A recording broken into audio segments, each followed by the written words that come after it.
The child goes to the teacher who will guide that child. What do you mean by external moral authority? You use that expression a lot. Materialism has to do with when you are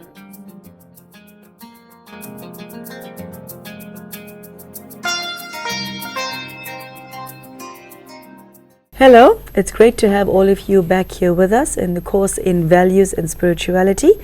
We are now dealing with Unit 3 of Book 1. I'm here in the studio with Sister Denise, the author of these books, and today we will be looking at the introduction of this section. We will also be looking at a global perspective on education in values, and those of you who are following us with the text, we are on page 91 of Book 1. Sister Denise, you start off by saying education in values has been given importance by the Indian government since independence, as the old methods of dealing with antisocial behavior have been ineffective. Could you first tell us what is meant by the old methods of dealing with antisocial behavior before telling us why it's not effective and how an introduction of a new system will prove to be effective? We've been talking about these two strands. One is the more modern, democratic, liberal, human rights-based strand, and the old method is punitive, top-down, assuming that young people are inherently likely to be bad and old people are likely to be good. And what has happened is that, moralizing and finger wagging and all of this has not made any difference. Nobody cares about that. I remember being with a very large group of 16-year-old boys and asking them some questions, and they were with their teachers and maybe some parents. And I asked them, if you want to do something bad, knowing that you'll be punished for it, how will you handle this situation? And they said, it's very easy. We'll get somebody else to take the blame. And that really puts it in a nutshell, that the old system isn't effective, and in fact it encourages people to be a bit more devious and dishonest than they would otherwise have been.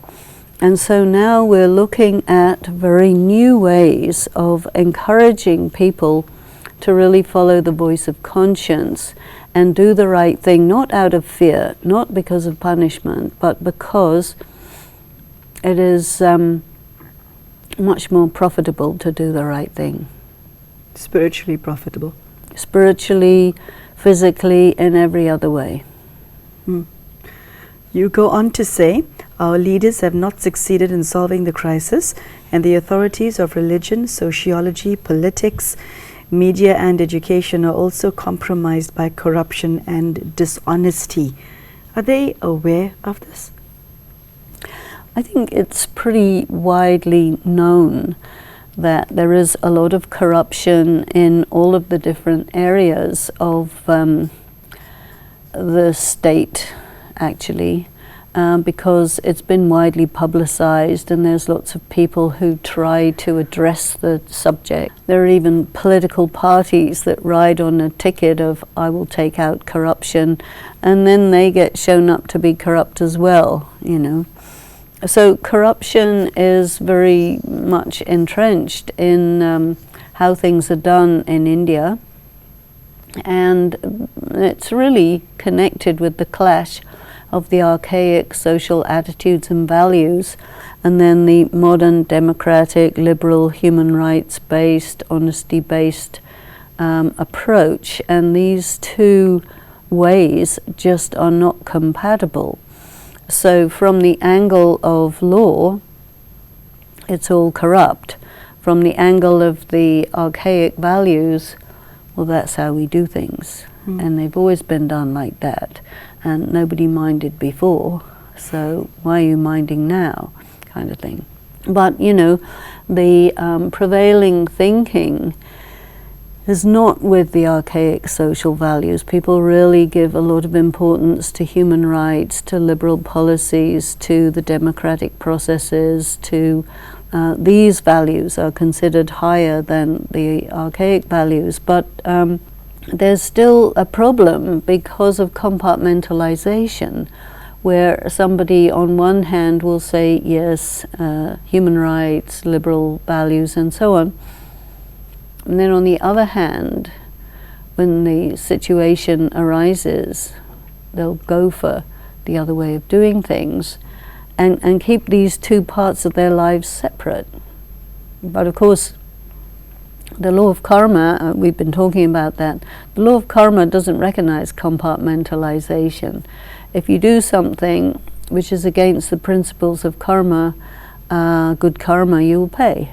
And you will pay in a very fixed way, in a very fixed amount, and there's no ifs, ands or buts. You can't avoid it because it's not enforced by a human being or a human agency. It's a natural law. The first part of that sentence says, our leaders have not succeeded in solving the crisis. There is full knowledge of that, isn't there? There isn't anyone under the illusion that things are getting better when they're not. Of course, and I think what people do is they minimize the problem. Sometimes they will maximize it according to the different convenience, but okay, we have a crisis, we're still alive, we're still running, the courts are still operating, so we won't deal with the crisis. It's not as bad. We have another crisis which is bigger, so we'll pay attention on that. Okay. There are many opinions as to whether secularism or religious authority is more effective in inspiring people to inculcate values. Are either of those effective? In the moment of independence, India divided into India, then you have East Pakistan, West Pakistan. And Pakistan elected to become a Islamic theocracy, which means religious authority, in the view that using the Sharia system was more effective. But India, under the leadership of Gandhi, elected to become a secular republic, and they created the constitution, which was very much inspired by the French and the American Constitution, liberty, equality, fraternity, all of these slogans. And basically what we've seen is that both of them have problems. And so what we're looking for is some third way that will work. So what I'm hoping is that some of the ideas that are contained in this course can potentially form the foundation of a third way. And in the third way, what I'm trying to do is reactivate conscience and make people very aware that they have choice in all of these matters, and that they need to take into consideration the laws of karma. So I'm really wanting to blend some elements that are part of the religious and spiritual legacy, other elements that give importance to human rights and the inherent value of the human being. Okay, we'll hear more about the third way as the course progresses. Yes. Okay. Cool. You go on to say, none of the proposed approaches have been successful because all of them have been based on the policy of cajoling, coercing and legislating people to conform to certain norms. We must now reconsider our assumptions and apply new approaches and radically different solutions. Through all of this time of none of the current systems working, no one has found or thought of looking for a different approach? I think that many thinkers have been looking for another approach, but they always end up back in these two camps, the religious camp or the humanist camp.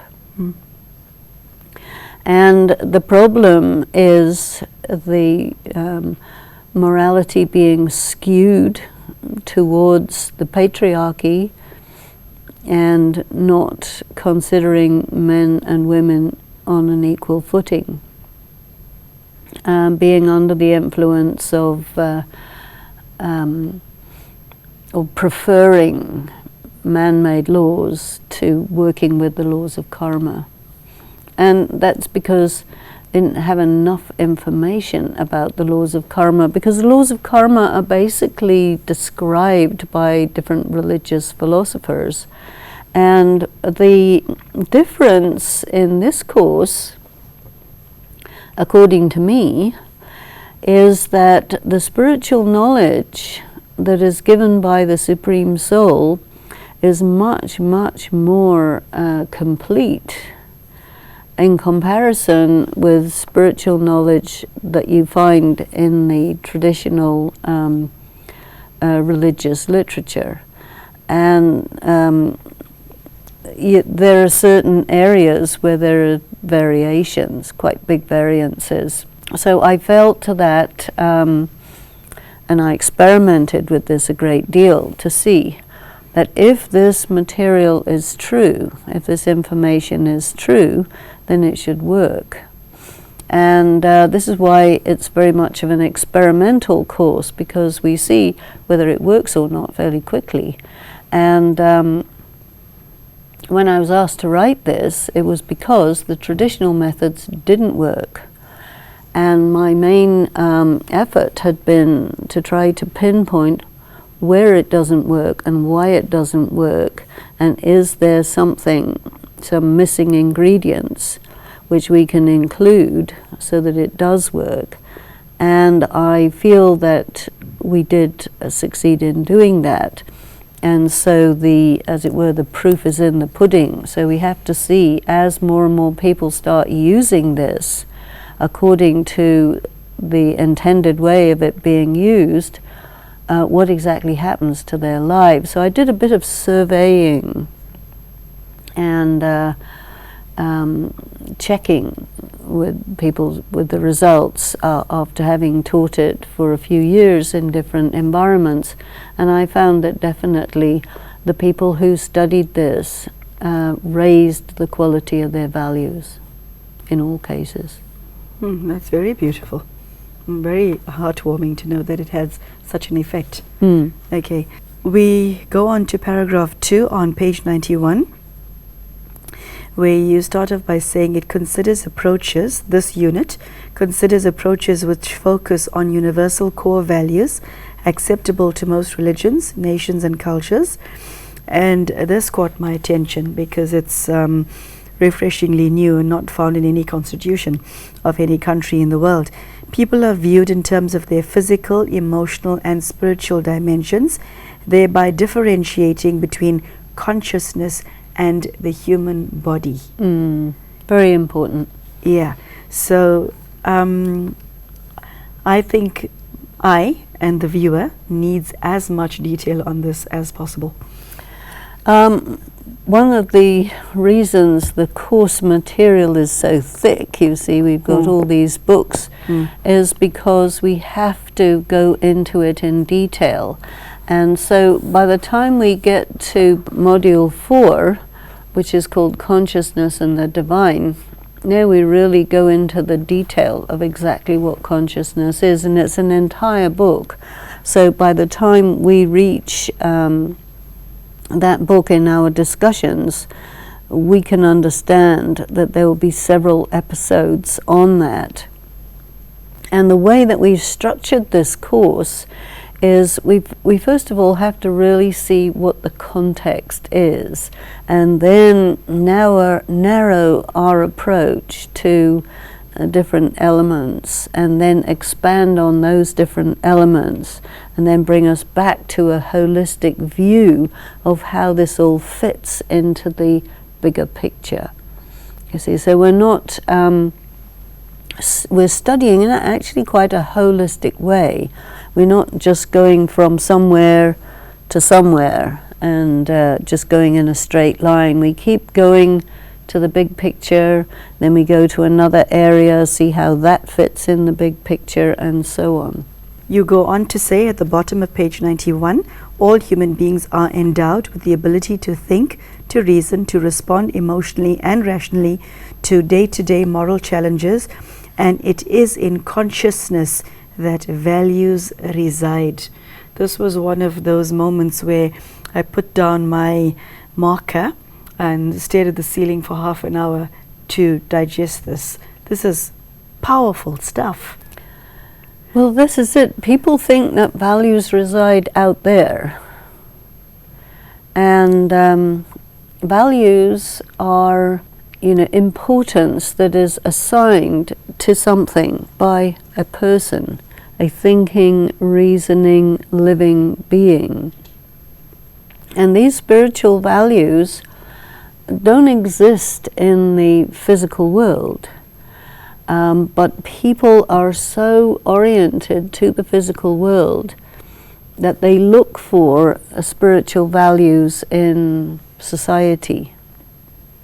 But here we're really placing it squarely within consciousness, which means that people have to really take responsibility and expect to be held accountable for the values they hold. And if the values they hold are contrary to the natural laws of karma, it will show up, you see. And if they're in line with it, that will also show up, you see. So values are not a matter of fashion or public opinion or the considered view of someone in a position of religious authority or something like this. No, they're more similar to the laws of physics, which says gravity acts in a certain way, thermodynamics acts in a certain way, and in the same way, human values, spiritual values, all of these principles operate in a certain way, and if you act against those natural laws, you will pay for it. It doesn't allow you to do that beyond a certain point. You speak of these laws that you're referring to as being the natural laws, the laws of karma. You spoke of other spiritual laws. You speak about consciousness. If this is so all operational, all pervading, why is it a secret? And why do just a handful of human beings know about it? You have to look at the context.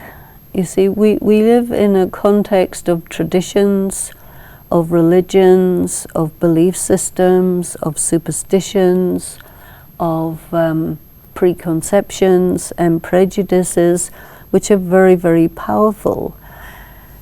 And the material that we're working with here is relatively new. In some ways, you can say that it's as old as the hills, but there are many parts of it which are absolutely not. And so the whole package of the spiritual knowledge that we're working with and the way that we're working in the fabric of human society, that has not been done before like this. And so this has been around for, this course has been around for 16 years.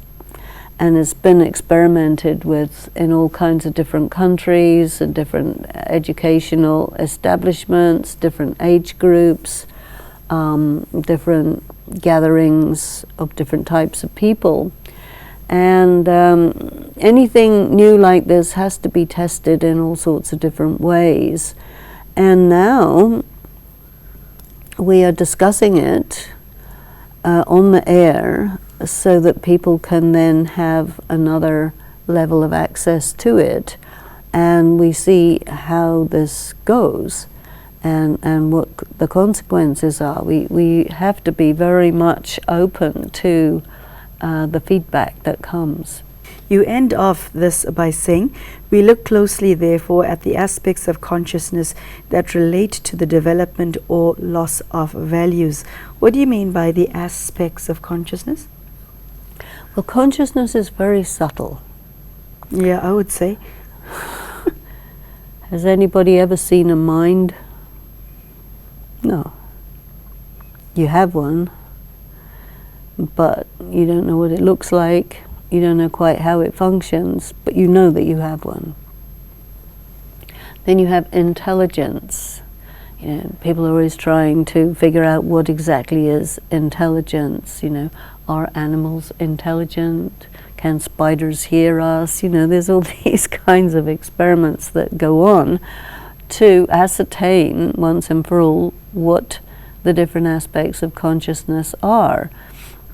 But still it remains a bit ephemeral because it is not material. Now, we are clearly going to be looking at what is the mind, how does it work, what is intelligence, how do you use it, what's the difference, negative, positive thoughts, attitudes, are they sustainable, are they tenable, are they incoherent, are they coherent? All of this we analyze, so we're really looking at many aspects of consciousness in this, because ultimately my thesis is that you need to rely on conscience. And how does conscience relate to consciousness? Well, this is also something that we examine later in the text. You know, throughout the entire process of this course of study, we're thinking about consciousness. As we move forward in our thoughts about consciousness, it's going to shift one way to another way to another way as we learn different aspects about it. So there's a lot of discovery going on. You speak on page 89 as the objectives of Unit 3 as being the following: to put forward reasons for the erosion of human values, illustrate ethical dilemmas, outline the Government of India's policies on education in human values, propose a value-based approach to education, describe how to develop moral muscle, that I liked a lot, moral muscle, determine what is necessary to build a sound character. That's a lot. That packs quite a punch. And those objectives are not limited to Unit 3. They're really always going to be present throughout the entire course, and we need to think about them, write about them, discuss about them, because when we come to this course, we come with a lot of preconceptions. And the system of dialogue is something I use a lot in how this course is taught, because people need to listen to each other's opinions and then see where the majority are and how they move through the course of discussion when you want to ascertain what is true about the particular subject that you are examining. And in this way, I think people are going to learn to process concepts, to think constructively, coherently, logically, so that they can actually defend a particular position that they hold, which is not just a matter of shouting down the opposition, but that you can really explain why you hold such and such a truth to be true, and why you espouse such and such a value, and why you put your values in the particular order of priorities that you do, you see. Because then you become independent. And while an independent thinker is considered maybe a bit of a wild card, I feel that people who are uninfluenced have greater freedom in their thinking and are less likely to try to blame somebody for things going wrong, but they will take responsibility. I freely chose to do this, knowing the consequences. Sister Denise, very powerful message. Thank you. Thank you. On my behalf and the viewers' behalf, I really thank Sister Denise for, well, in a sense, opening our eyes to that which has actually never been articulated before on such a scale. So I'm really looking forward to listening to Sister Denise in forthcoming episodes as far as the rest of Unit 3 is concerned, and I'd like you to join us as well. Take care and thank you. Goodbye.